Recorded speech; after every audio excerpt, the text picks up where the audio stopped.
Vendredi 12 septembre 2025, Mesdames et Messieurs, bonjour et bienvenue dans ce flash d'information que nous allons démarrer à Diourbel. Les récentes inondations ont plongé les commerçants dans la détresse, rues impraticables, boutiques fermées. Les commerçants dénoncent l'inertie des autorités face à leur situation inquiétante due au passage dans le marché de l'ancien vallée du Sine. C'est une correspondance de Babacar Sall. Les fortes inondations continuent de faire parler d'elles. La majorité des commerçants situés le long de la rue Ndiobentaï ont dû fermer boutique. Ils travaillent durement. Quand il y a les flaques d'eau là, c'est pas évident. Les clients, on les voit pas, donc on ne peut pas travailler quoi.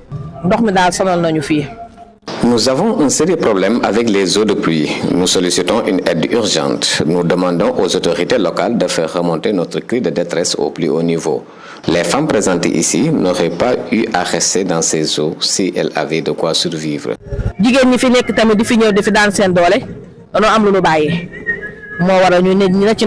Selon certains connaisseurs, les habitants de Diourbel héritent de cette situation en raison du tracé dans l'ancienne vallée du Sine dont le lit traverse la ville, notamment le marché. Nous qui étions là auparavant, nous savons qu'à Diourbel, ce cours d'eau que vous voyez là, ce qui a provoqué cette inondation au niveau du marché Nouveau, c'est dû à ce cours d'eau qu'on a arrêté et on a bloqué à cause des habitations qui ne sont pas autorisées par l'État, si je comprends bien. Le deuxième vice-président représentant le délégué du marché empêché n'a pas caché sa déception face à l'inaction des autorités.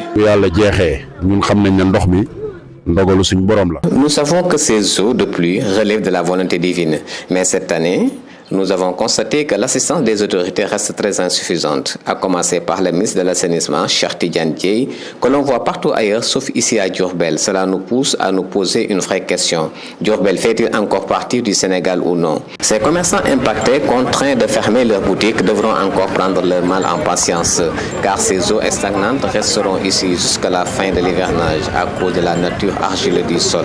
Si rien n'est fait, la situation ne fera qu'empirer. Et puis, restons toujours dans ce registre à Kédougou. Le marché central est d'accès difficile à cette période hivernale. Parmi les raisons, la saleté, les flaques d'eau, mais également l'étroitesse des rues dans le marché, un phénomène qui handicape l'activité des femmes et les vendeuses qui vivent un véritable calvaire. Mamoudou Sissé a fait le tour. En cette période d'hivernage, avec les fortes précipitations qui s'abattent dans la région de Kédougou, le marché central est impraticable, voire très difficile. Tout est avec le verse, mais partout. Même nous, on prend pour laver les poissons, on les déverse dans la circulation. Ça, c'est vraiment mauvais. Les motos sont là, ça part la route, on ne peut pas passer. Il y a n'importe quoi. On sait bien que le marché est un peu sale. Donc, Un marché sale est très rétréci du fait de l'aménagement de l'intérieur de ces derniers. Des tas de légumes par-ci, des flaques d'eau par-là, des piétons se faufilant entre eux. Le marché central de Kédougou a besoin d'être modernisé. Et même du gouvernement qui nous aide à vraiment moderniser, même si c'est un petit peu le marché de Kédougou, qu'il soit hygiénique quand même.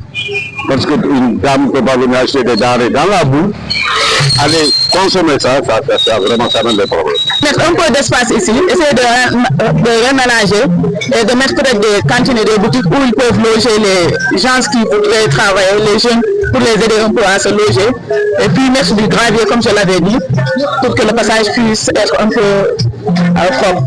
Et je vous dis que le ministre voilà, vraiment prendre soin de ce du marché. Ainsi, les autorités administratives et locales de Kédougou sont interpellées pour un marché digne de son nom au profit des femmes et des commerçants de la région, voire du département de Kédougou. Merci beaucoup Mamadou Sissé. Et puis la production de coton pourra connaître une augmentation de 60% cette année, selon le directeur général de la Sodefitex, en se basant sur les rendements de l'année précédente. Lors de sa tournée dans le département de Vélingara, Papa Fatandiaï reste optimiste quant à la relance de la filière et souligne la volonté du Sénégal de s'inspirer du modèle brésilien, l'un des plus grands producteurs de coton du monde. Il est au micro de Maria Maba. Ces 2 dernières années, nous avons une évolution positive de la production, ce qui nous encourage à persévérer dans la voie dans laquelle nous nous sommes engagés ces 2 dernières campagnes. Cette année, les superficies ont quasiment doublé et nous pensons que si nous arrivons à maintenir les niveaux de rendement record de l'année dernière, à savoir 1 tonne 260 kg à l'hectare, la production de cette année devrait augmenter de près de 60% par rapport à la production de la campagne dernière. Donc, c'est un signal de relance de la production du coton, mais pour accompagner cette relance, il faut continuer à maintenir les niveaux de rendement à un niveau qui permette d'assurer la rentabilité de la culture. Le Brésil aujourd'hui est un acteur incontournable de la scène mondiale du coton, sachant qu'elle a la plus forte évolution en termes de production. Le Sénégal donc, voulant faire de la filière cotonnière un fer de lance du développement, notamment dans le tiers sud du Sénégal, nous avons pensé que s'inspirer de l'exemple du Brésil est la meilleure façon pour nous d'accroître significativement les rendements, qui constituent un gage d'amélioration de revenus pour les producteurs. Et puis, direction nord du pays, un atelier d'identification et de cartographie des défis, ainsi que la voie vers une cohésion pacifique s'est tenu en présence des autorités locales et les acteurs communautaires de Molobiran et de Bokidiawé. L'objectif est d'élaborer un plan d'action pouvant être intégré dans le développement local afin de renforcer la sécurité dans la région de Matam et le département de Podor. Désiré Youssouf Ngom, associé à la protection du haut commandant des Nations Unies pour les réfugiés au Sénégal, est exprimé au micro de Marsal.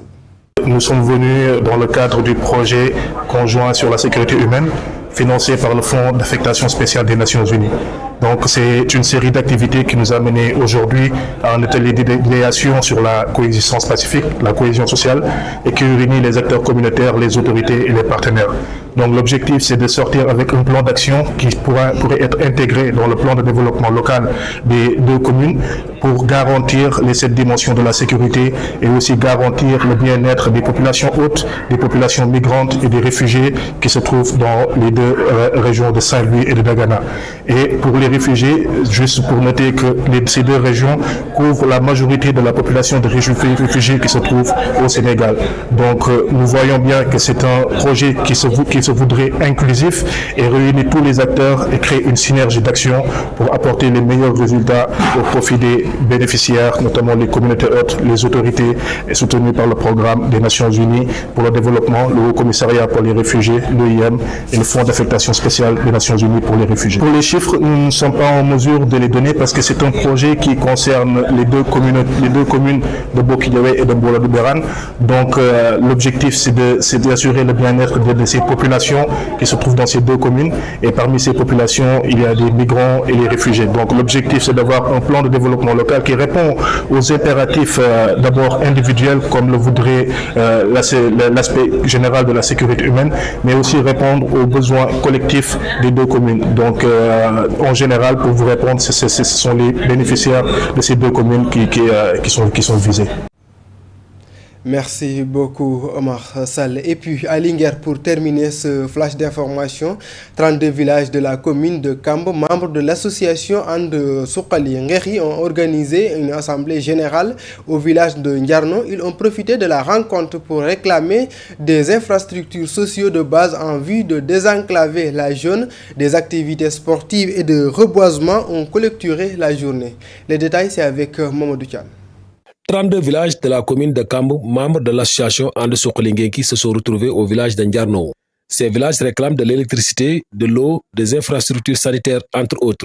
Iliman Sarr porte leur parole. Ils vont vers un seul poste de santé, mal équipé, surchargé et à Gouloum aussi sans ambulance. Tandis que les autres aussi localités restent sans infrastructure fonctionnelle. Comment on peut aussi accepter jusqu'en 2025 qu'il n'y a pas de piste de circulation vous donnez ici à Guéki. Comment on peut accepter que le Guéki vraiment partage un seul poste de santé? Interpellé sur le déficit d'infrastructures sociales de base dans la commune de Kambo, le maire Biramba promet de transmettre toutes les doléances aux autorités compétentes. Comme vous le savez, donc, la commune n'a pas assez de moyens. Mais je vois que quand même, ils sont en train de faire des actions citoyenne. L'association Ande Sokolingenki a procédé au reboisement de plusieurs arbres à Ndiarno et primé les meilleurs élèves de l'année scolaire passée. Un match de football entre des jeunes de la commune a clôturé les activités de l'association Ande Sokolingenki. C'est cet élément de Mamadou Tchan qui met à terme ce flash d'information. Retrouvez tout à l'heure votre matinale communautaire Mandeng. Quant à moi, je vous donne rendez-vous après dans l'édition à série. D'ici là, portez-vous bien et Djouma Moubarak.